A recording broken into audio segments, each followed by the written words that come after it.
দেশের 18তম সেনাপ্রধান হিসেবে দায়িত্ব নিলেন জেনারেল ওয়াকারুজ্জামান। বিকেলে গণভবনে তাকে র্যাঙ্ক ব্যাচ পরিয়ে দেন নৌ ও বিমান বাহিনীর প্রধান।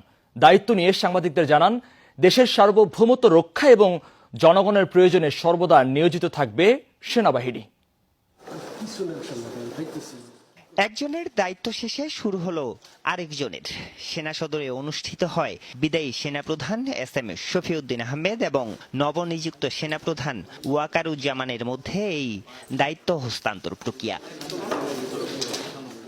পরে গণভবনে প্রধানমন্ত্রীর উপস্থিতিতে নতুন সেনাপ্রধানকে র্যাঙ্ক ব্যাচ পরিয়ে দেন নৌ ও বিমান বাহিনীর প্রধান। ফুল দিয়ে নতুন সেনাপ্রধান জেনারেল ওয়াকারুজ্জামানকে শুভেচ্ছা জানান প্রধানমন্ত্রী শেখ হাসিনা।